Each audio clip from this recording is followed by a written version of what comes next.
Et bien bonjour à tous, bienvenue sur la chaîne Elephant de France. Nous nous retrouvons enfin pour faire le test du X150B1. Donc c'est un smartphone que je précise low cost, début entrée de gamme. C'est un smartphone typé outdoor, donc de chantier.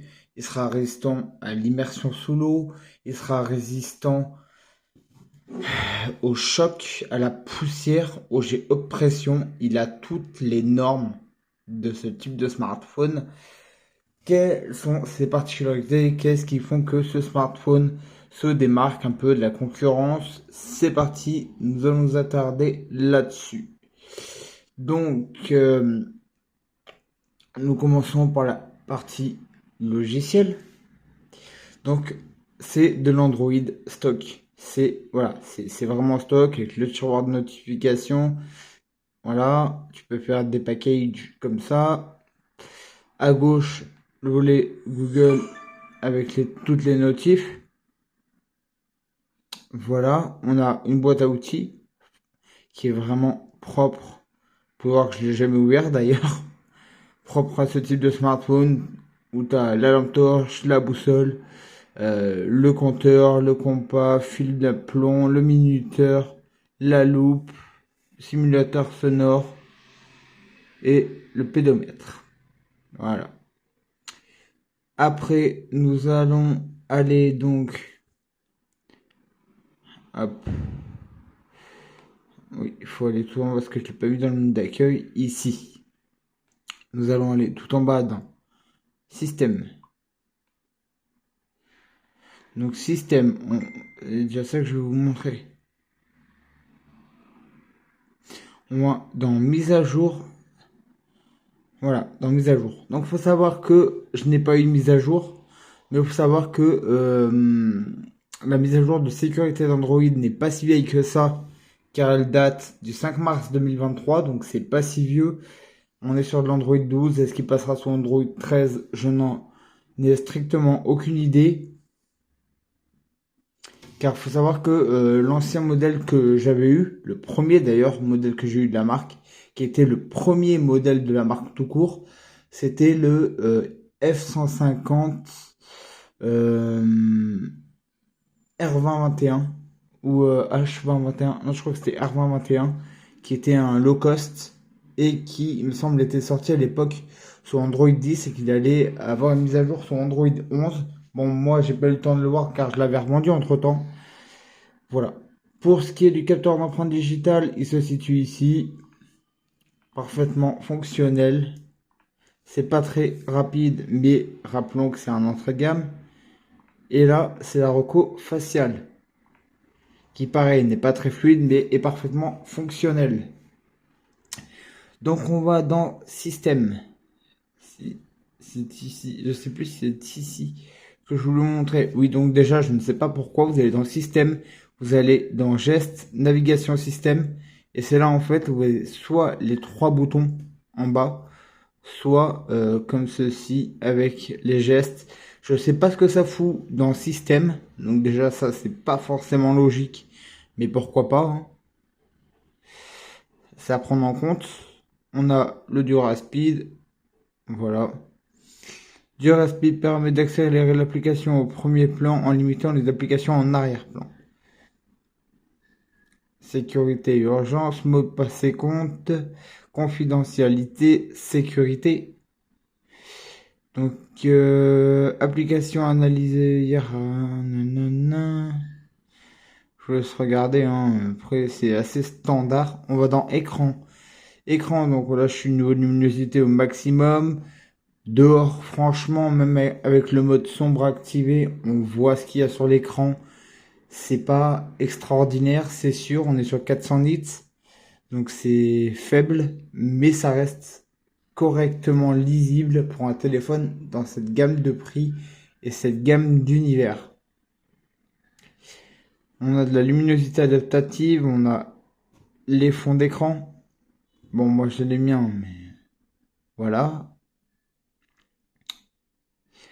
On va dans la petite barre en bas, on a les délais de l'image de l'écran. Mode saturé, on a trois modes: naturel, rehaussé, Mode saturé, moi je préfère saturé car ça pète vraiment à l'œil. Mode naturel et mode machin là, c'est le problème, c'est que la colorimétrie est très fade et je trouve que ça fait mal aux yeux.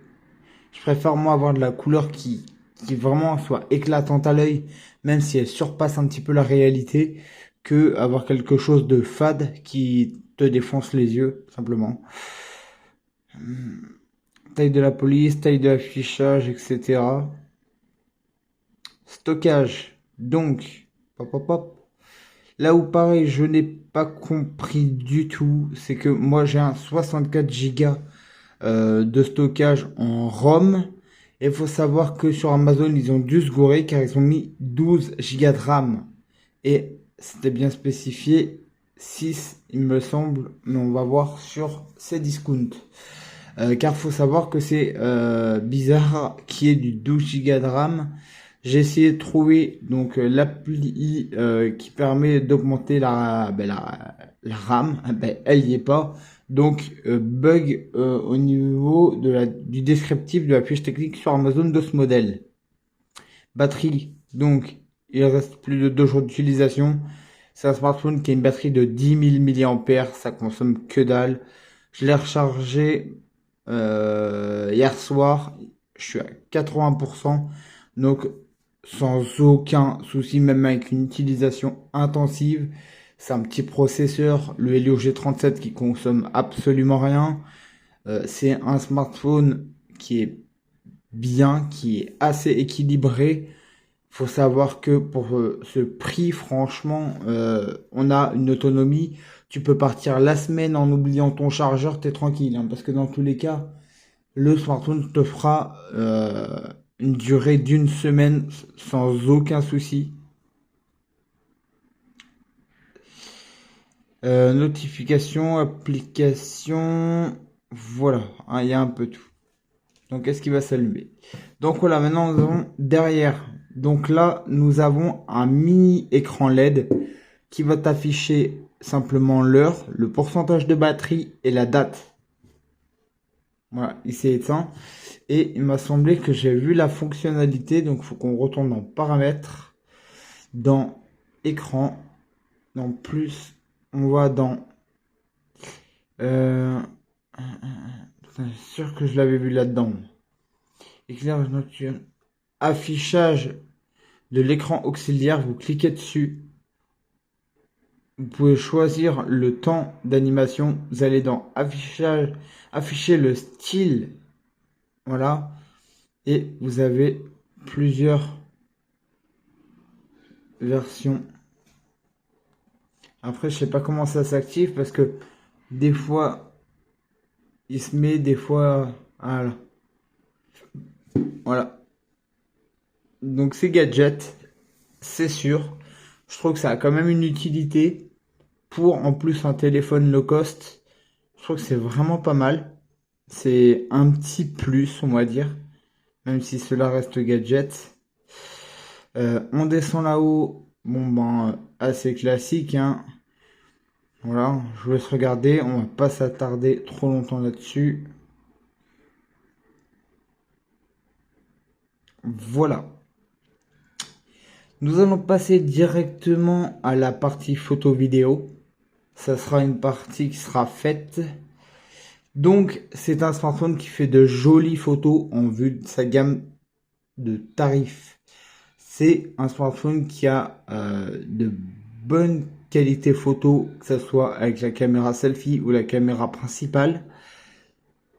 Bon, forcément, il y a des fois où il aura beaucoup de mal au niveau de la gestion de la lumière, ce qui est normal, vu que c'est un tel outdoor et que les téléphones de l'extrême, peu importe leurs tarifs, ne sont en globalité pas forcément les meilleurs dans le domaine de la gestion des lumières. Donc, photos sans retouche.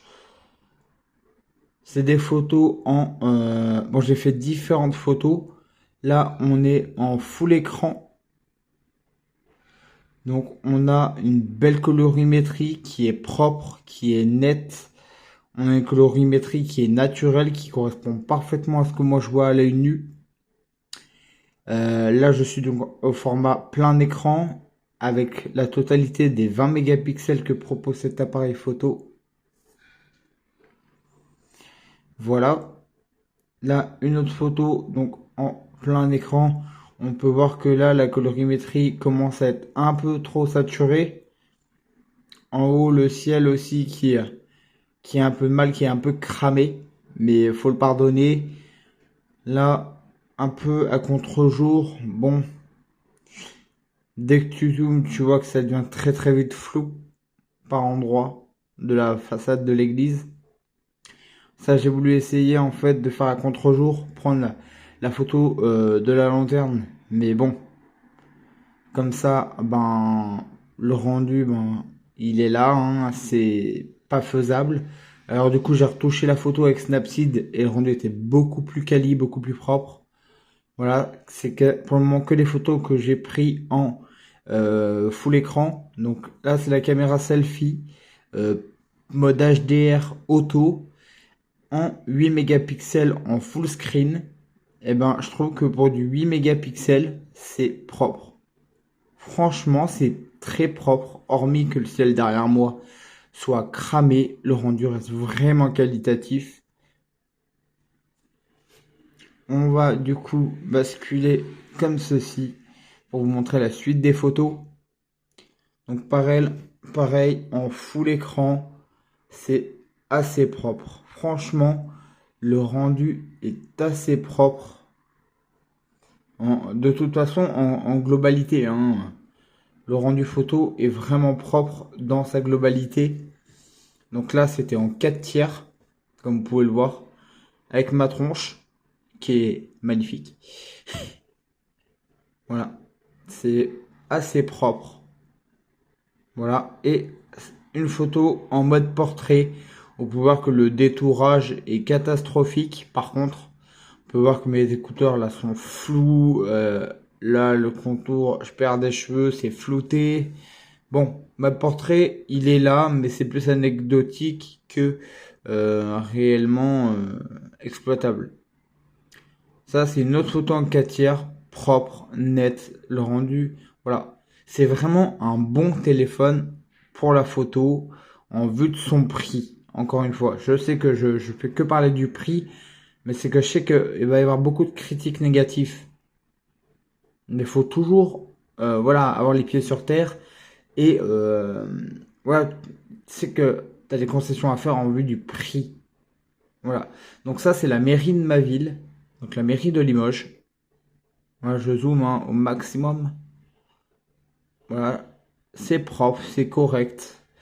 C'est très correct. C'est assez propre dans l'ensemble. Ça, c'est bah, juste chez moi. Et tu vois que ben il y a beaucoup plus de mal dès que on arrive en assez basse luminosité ou c'est un temps de merde.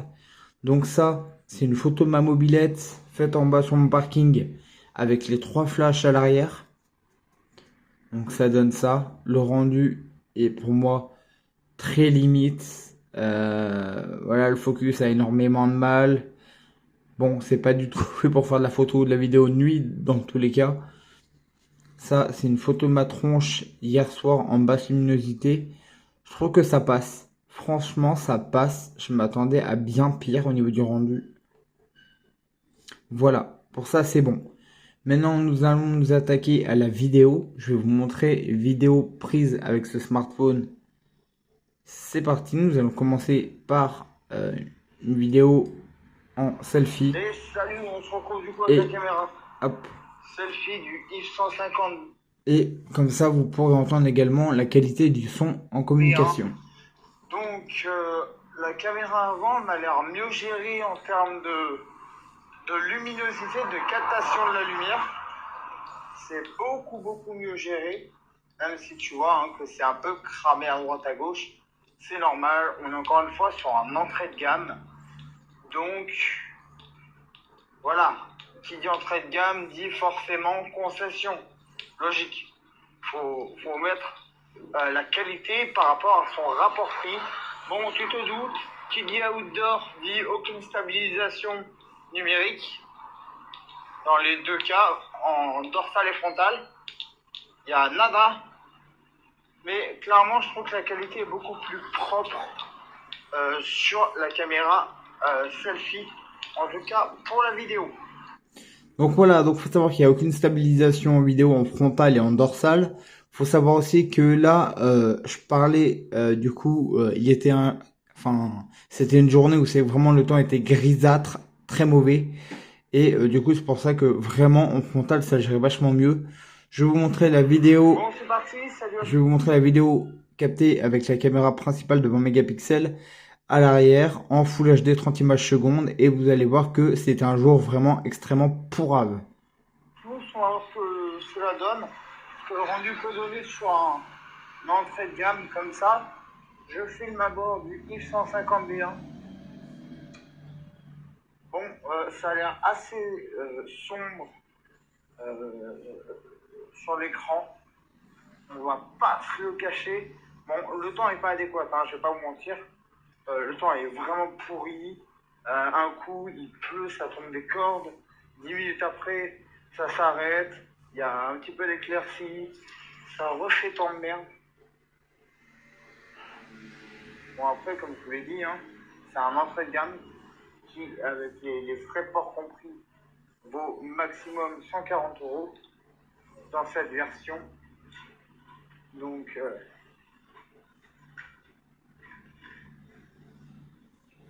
voilà, donc on va pas en attendre des miracles. Mais il a déjà l'opticité de filmer en 1080p en 30 images secondes, qui est le standard à avoir à ce tarif. Ciao. Voilà. Donc vous avez vu que c'était un jour vraiment pourri, il pleuvait, il faisait très gris. Voilà. Il avait un peu de mal à capter au niveau de la gestion de la luminosité. C'était assez sombre, je trouve. Mais le rendu était quand même exploitable sans aucun souci. Aucun souci au niveau du niveau de détail sur la vidéo. Quoi que ce soit, fonctionnait très bien. On a fini pour la partie photo vidéo. Maintenant, je vais vous montrer le multitâche. Vous pouvez voir que c'est fluide, il n'y a aucun souci. Je précise activer le mode développeur. Donc maintenant, on va se faire des petits jeux. Vous allez voir que en jeu, ça fonctionne très bien. Voilà, on a un processeur qui affiche un score en tout de 135 000. Mais bon, 135 000, bah, ça veut rien dire. Moi, je m'attendais à quelque chose, sincèrement, qui allait ramer à mort. C'est qu'il allait y avoir de gros lags sur les sessions jeu. Et ben en fait, pas du tout. C'est pas parfait, certes, mais ça a le mérite de fonctionner très convenablement en vue d'un processeur très entrée de gamme. Donc, je vais vous faire une session déjà sur Mortal Kombat, qui, faut le savoir, est un jeu assez gourmand. PUBG, Call of Duty, vous oubliez, ça sera à la limite du jouable, car ça va vraiment venir saturer les performances déjà du processeur. Et je vous déconseille, ayant testé PUBG, que j'ai désinstallé de suite, car en vue de la qualité qui est des plus faibles possibles proposées par le jeu PUBG, j'ai désinstallé le jeu directement car la qualité graphique était catastrophique et piquait sérieusement les yeux. Ça me donnait mal aux yeux. C'était visuellement pas terrible du tout. Donc voilà, je voulais pas faire subir ça à mes yeux parce que franchement c'est un coup à se défoncer les yeux, simplement. Donc du coup, voilà, vaut mieux s'adapter au type de jeu que ton processeur est capable de faire tourner convenablement. Voilà. Alors que sur Mortal Kombat, c'est propre, c'est qualitatif. On a un bel écran Full HD+, au format 29e. Je vais vous montrer. Ça se joue très bien. Il n'y a pas de lag. Il n'y a pas de lag particulier, comme vous pouvez voir.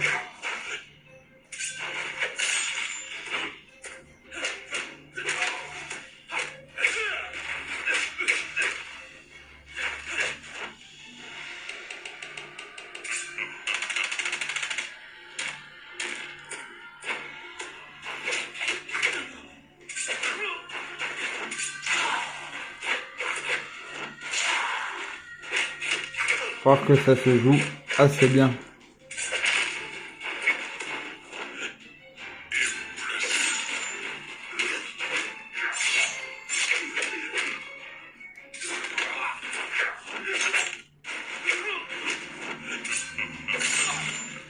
Ouais, vous avez vu, j'ai gagné le match, il n'y a aucun souci.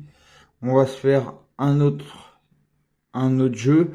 On va se faire du Subway Surfer, un grand classique qui est parfaitement comme jeu adapté à des petits processeurs comme ça.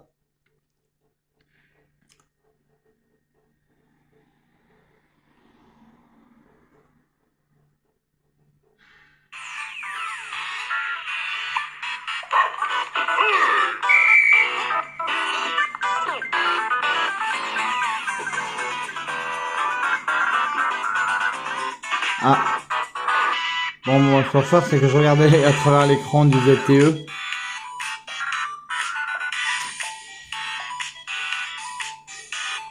En scrollant ça. Mais, ah, ça me fout des pubs là. J'en ai marre. J'aime pas les pubs. On refait jouer.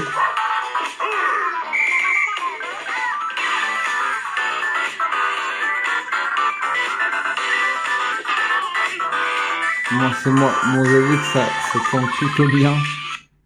Voilà, ça tombe plutôt bien. Maintenant, on va s'écouter de la musique. Et on va aller sur YouTube.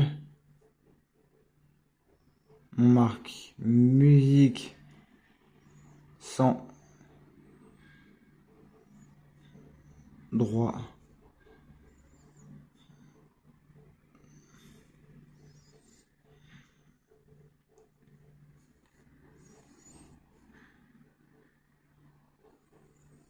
On met une au pif. Faut voir que c'est poussé à fond.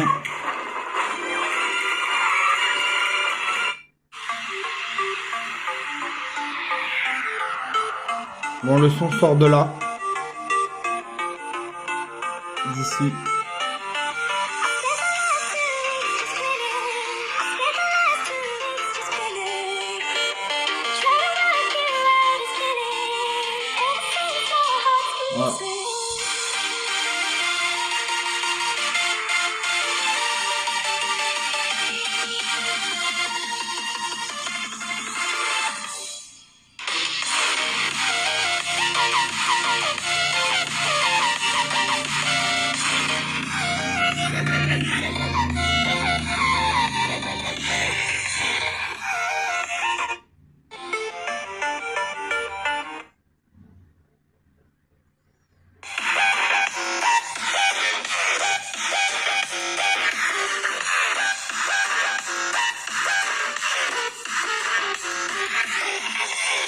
Voilà. Bon voilà, le son, bon bah ça sera pas son point fort, il manque de puissance, il manque clairement de basse, ça tire vraiment sur les médiums et les aigus, mais surtout sur les médiums.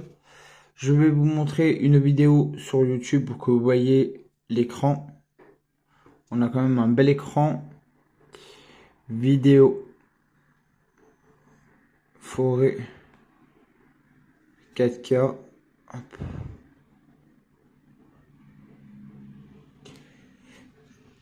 Bon, tu pourras pas lire avec ce processeur du 4K, mais c'est que la vidéo est belle.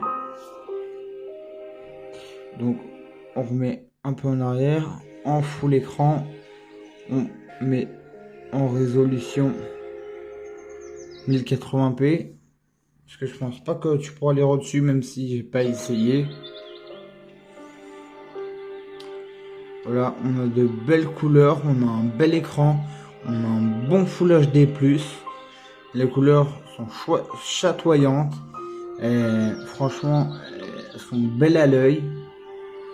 On a des angles de vision, tu te doutes, qui sont pas fameux.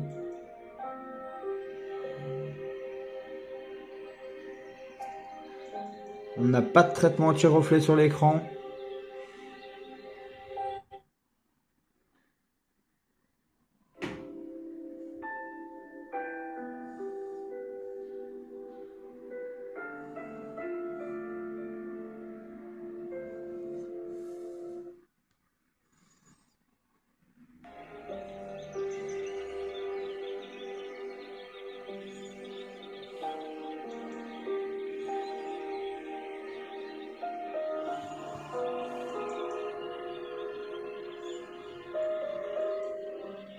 Voilà. C'est vraiment joli. Moi, j'aime beaucoup visionner des vidéos avec. Franchement, c'est propre. Bon, je crois que je vous ai montré à peu près tout, en fait. Je crois qu'on a presque fait le tour. Il faut juste aller donc sur Kimobile, mais je vais d'abord taper if 150 bien Kimobile. Comme ça, je vais vous donner la fiche technique globale. Et après, on ira voir le prix que je l'ai payé dans cette version. Donc, c'est ma version. Donc, on est en 664, donc 6 Go de RAM, 64 Go de mémoire, extensible avec une carte SD. On a un écran de type LCD en Full HD+, au format 29e de 6,5 pouces. On a un processeur Helio G37 qui fait 135 000 sur en tout au niveau du score. On a une batterie de bien de 10 000. On a un poids de 356 grammes. Après, il fait 81,6 mm, 171,0 mm. Je vous laisse regarder. Ah putain. Des fois, mon ZTE a du mal avec le focus. On a un capteur principal à l'arrière, no name, donc tu ne sauras pas la provenance de 20 mégapixels. À l'avant, ils te disent 16 mégapixels, mais ce n'est pas vrai. C'est à l'avant du 8 mégapixels, donc bug Kimobile. Pour les bandes, moi je crois que tu as à peu près toutes les bandes. Hein. Moi je suis chez Bouygues pour voir que je capte très bien la 4G. Voilà, aussi les bandes. Voilà, donc c'est vraiment pas mal, il capte très bien les bandes. Mais voilà, hein, qu'est-ce que je te dise. Maintenant on va aller là où je l'ai acheté. Donc c'est simple, c'est celui-là. Ah, c'est exactement celui-là. Voilà. Donc il est à 132,11 €. Plus tu rajoutes à peu près 4 € de frais de port. Enfin 4 € supplémentaires.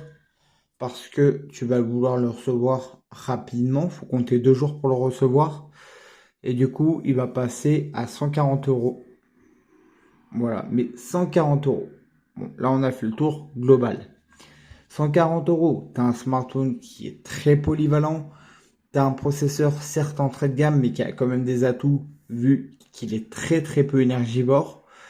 Tu as une batterie de 10 000 mAh qui permettra de tenir 7 jours sans aucun souci, que ce soit en utilisation standard ou même intensive.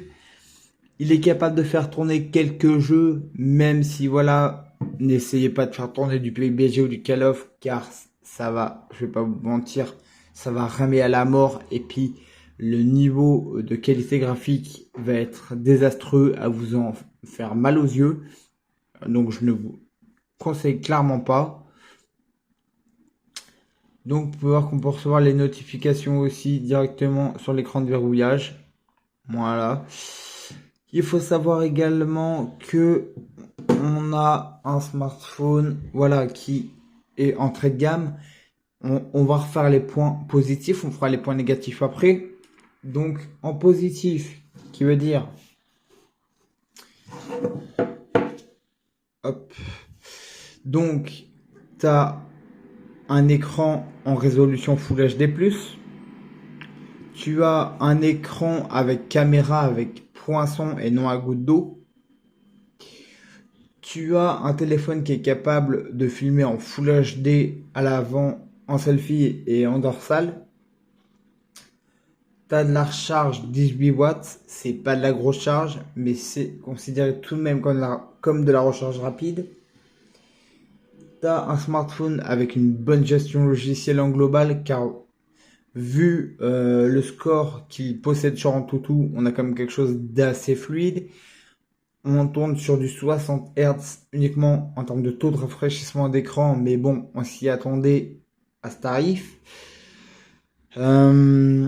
Il fait de belles photos. Il faut activer, moi je vous conseille, si vous le prenez, le HDR et le mode IA. Faut utiliser en permanence les deux pour prendre une photo, car sinon ben, si vous utilisez que le HDR, le rendu sera pas terrible et clairement vous allez perdre en qualité au niveau de la gestion de la lumière. Point positif aussi, c'est que comme il a qu'un capteur de 20 mégapixels, tu peux te mettre en plein écran.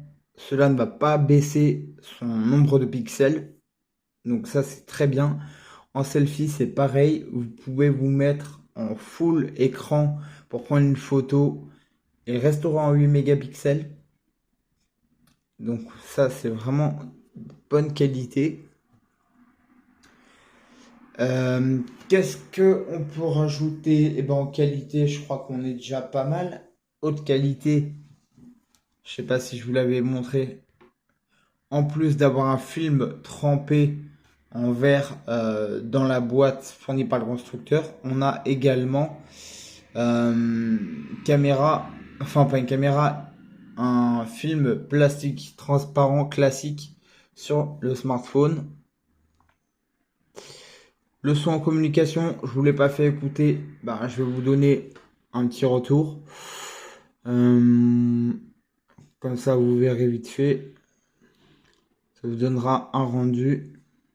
06 19 54 83 34.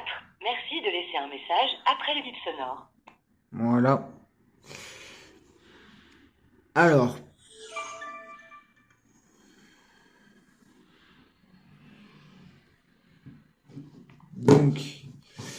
donc voilà, donc maintenant on va se faire les points négatifs car forcément à ce tarif il y en a forcément. La qualité du son qui manque clairement de puissance en termes de volume, en termes de netteté, manque clairement de basse. C'est vraiment un son porté sur les médiums. Que vous mettez un casque filaire ou des écouteurs Bluetooth, ça ne change rien au problème. En termes de puissance du volume de son. Voilà. C'est-à-dire que le son du volume, malheureusement, ne va pas être amplifié. Que ce soit en filaire ou en Bluetooth, vous aurez une puissance du son qui sera la même que comme ceci en version main libre. Donc ça, c'est point négatif. Deuxième point négatif, la gestion des hautes lumières, où il a beaucoup de mal à gérer. Après, c'est un tel outdoor. Ils sont pas forcément les meilleurs dans le domaine, c'est certain. Troisième point, on a donc dans l'application appareil photo, vous allez dans... Ah non, c'est pas dans la propre. Vous faites comme ceci, vous allez dans plus, vous avez un mode nuit. J'ai voulu essayer, mais je connaissais la réponse. C'est inexistant, c'est du factice. Vous prenez une photo normale en mode appareil photo, c'est un rendu identique. Il n'y a aucun mode nuit, donc une fonctionnalité logicielle ajoutée inutile, car pas réellement présente.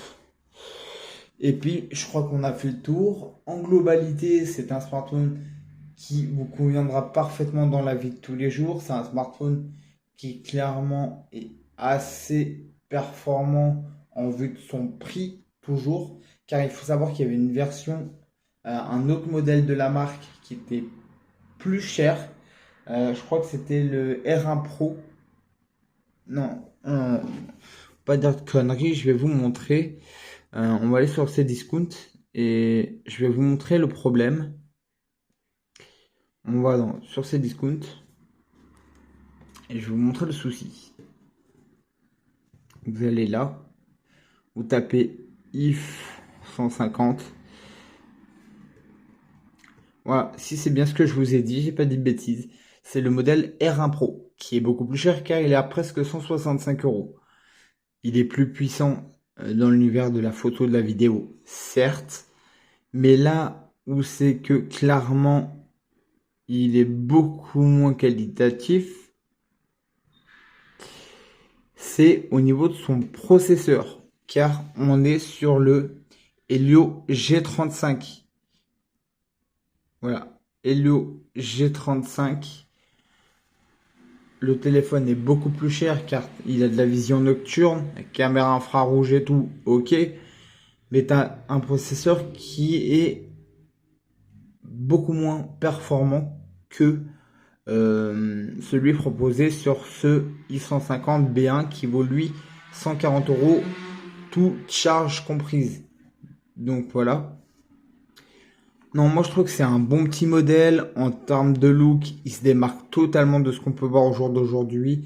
Il se démarque totalement de la concurrence et de la concurrence dans la outdoor car les marques s'enchaînent. Il y a énormément de concurrence dans les têtes de l'extrême. Tout le monde s'y met.